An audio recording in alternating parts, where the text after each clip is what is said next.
आपल्या आप्तेष्टांसह घालवलेल्या एका आनंदाच्या कार्यक्रमातून नाशिकमधलं एक कुटुंब घरी परतत होतं. मात्र त्यांचा प्रवास घरापर्यंत झालाच नाही. काही मिनिटांतच त्यांचा प्रवास मृत्यूच्या विहिरीत संपला आणि मागे राहिला तो फक्त आक्रोश, अश्रू आणि संताप. दिंडोरी तालुक्यात काल रात्री घडलेली ही घटना केवळ अपघात नाही तर व्यवस्थेच्या हलगर्जीपणामुळे गेलेल्या 9 निरपराध जीवांची हृदयद्रावक कहाणी आहे. काल रात्री साधारण 10 वाजताची वेळ. दिंडोरी परिसरात एका खासगी क्लासचं स्नेहसंमेलन आटोपलं होतं. इंदोरी गावातील दरगुडे कुटुंब आनंदात समाधानात आपल्या घरी परतत होतं. पण नियतीला काही वेगळंच मान्य होतं. गाडी एका सिमेंट कॉन्क्रीट रस्त्यावरून जात असताना अचानक चालकाचा ताबा सुटतो आणि पुढच्याच क्षणी ती कार थेट 30 फूट खोल विहिरीत कोसळते. ती विहीर पूर्णपणे पाण्यानं भरली आणि कारमधील 9 जण क्षणात मृत्यूच्या तावडीत सापडले. या अपघातात लहान मुलांचाही समावेश आहे. 11, 7 आणि 13 वर्ष असे 3 निष्पाप जीव ज्यांनी आयुष्य अजून सुरूही केलं नव्हतं.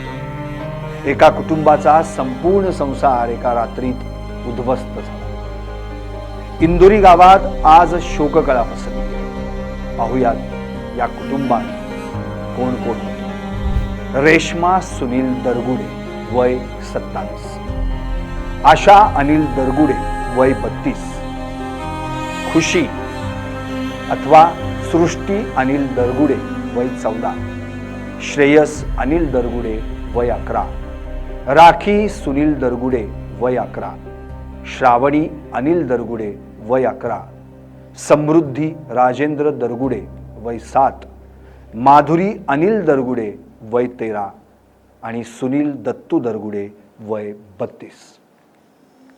घटनेची माहिती मिळताच दिंडोरी नगर पंचायतीचं अग्निशमन दल, आपत्ती व्यवस्थापन पथक आणि पोलिसांनी घटनास्थळी धाव घेतली. रात्री उशिरापर्यंत बचाव कार्य सुरू होतं, पण पाण्यानं भरलेली विहीर आणि वेळेचा झालेला विलंब यामुळे एकही जीव वाचवता आला नाही. या प्रकरणी विहिरीच्या मालकावर सदोष मनुष्यवधाचा गुन्हा दाखल झाला. कारण ही दुर्घटना झाली तिथं रस्ता संपतो आणि फक्त 3 फुटांवर विहीर होती. तिथं ना कुठली सुरक्षा भिंत, ना कुठलं कुंपण, ना कोणता इशारा देणारा बोर्ड. स्थानिक प्रशासनानंही कधीही याची दखल का घेतली नाही हा मोठा प्रश्न आहे. त्यामुळे या 9 जणांचा मृत्यू हा प्रशासनाच्या निष्काळजीपणामुळे झालेला खूनच म्हणावा लागेल. दरम्यान या प्रकरणी मंत्री गिरीश महाजन आणि नरहरी झिरवाळ यांनी घटनास्थळी भेट दिली आणि कडक कारवाईचं आश्वासन दिलं. मृतांच्या कुटुंबियांना प्रत्येकी 5 लाखांची मदत जाहीर करण्यात आली. पण प्रश्न असा आहे की यांच्या जीवाची किंमत फक्त 5 लाख रुपये आहे का? नगरपालिकेचं काम होतं. त्यांनी सांगायला विहीर बंद करा, त्याच्यावरून रस्ता करा. तर इथे विहीर कोणी बंदच करत नसेल तर त्याचा काय दोष आहे त्याच्यामध्ये, मला असं वाटतं प्रथमदर्शनी. पण तरी याची सखोल चौकशी त्या ठिकाणी होईल. जे दोषी असतील त्यांच्यावर कारवाई होईल. कारण 9 जण गेलेले आहेत. अगदी शाळेचे 10-12 वर्षाची मुलं गेलेले आहेत. पूर्ण कुटुंब दोस्त झालेले आहेत. म्हणून मला वाटतं ही बाब अतिशय गंभीर आहे. माननीय मुख्यमंत्री महोदयांनी सुद्धा चौकशी आदेश दिलेले आहेत. त्यांचे बिचारे मुक्त पावलेले आहेत, त्यांचे नातेवाईक आहेत, त्यांना आम्ही बऱ्याच ठिकाणी जाहीर केले. अशी घटना भविष्यात घडू नये म्हणून ज्या काही विहीर मालकाने जे कचरा आहे तो अतिशय उंची कमी आहे त्याची, अशा पद्धतीचं सगळ्या ज्यांनी तो स्पॉट पाहिला त्या सगळ्या तरुण मंडळीची एक इच्छा आहे की असं भविष्यात घडू नये. तर त्यांच्या घराला त्यांनी कंपाऊंड केले आणि मग विहिरीला का कंपाऊंड करू नये, किंवा नगरपंचायतनं रस्ता हा विहिरीपर्यंत नेऊन तिथंच संपवला आहे. तो जर पुढेपर्यंत असता किंवा नगरपालिकेची जबाबदारी होती तर त्यांनी संरक्षण त्या ठिकाणी करायला हवं होतं. अशी एक सगळ्या तरुण मंडळीची एक इच्छा आहे. आणि भरपाई हा जाऊन तो फॉर्मॅलिटी आहे, भरपाई मिळत असते. पण एकाच कुटुंबातली 9 माणसं जाणं ही अतिशय गंभीर घटना त्या ठिकाणी झालेली आहे.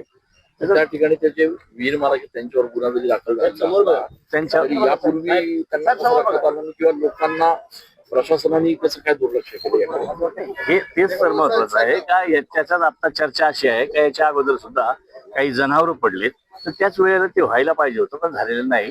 ते त्याच्यावर विहीर मालकावर तसा गुन्हा दाखल केलेला आहे. ती गाडी विहिरीमध्ये त्या ठिकाणी पडली. आपले आपत्ती व्यवस्थापन मंत्री गिरीश महाजन यांनी त्या स्पॉटवरनं माझ्याशी चर्चा केली आणि तिथली परिस्थिती देखील सांगितली.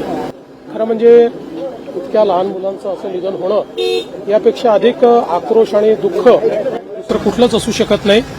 ती जी विहीर आहे त्याला अतिशय छोटा कठडा होता आणि ती कुठेतरी मध्यभागी अशा प्रकारे ती विहीर होती आणि त्यामुळे ही घटना घडल्याचं प्रथमदर्शनी त्या ठिकाणी लक्षात येत आहे. पहिल्यांदा तर या संपूर्ण कुटुंबांच्या प्रती मी संवेदना व्यक्त करतो.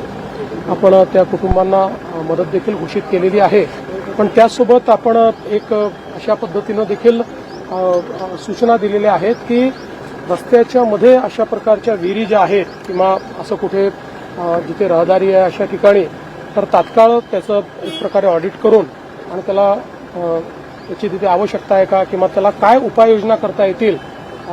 कारण इथे असं लक्षात आलं की भिंत होती पण ती छोटी होती, ती कदाचित मोठी असती तर एखाद वेळेस ते वाचू देखील शकले असते. त्यामुळे तात्काळ या संदर्भातली कारवाई करण्याचे आदेश देखील आपण दिले आहेत. पण ही घटना प्रचंड सर्वांना वेदना देणारी अशा प्रकारची होती. आज नाशिक हादरलाय.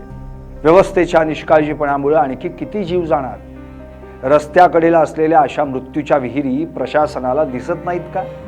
आज दरगुडे कुटुंबाचा आक्रोश प्रत्येकाच्या मनाला भिडतोय, कारण ही दुर्दैवी घटना उद्या कुणाच्याही घरात घडू शकते.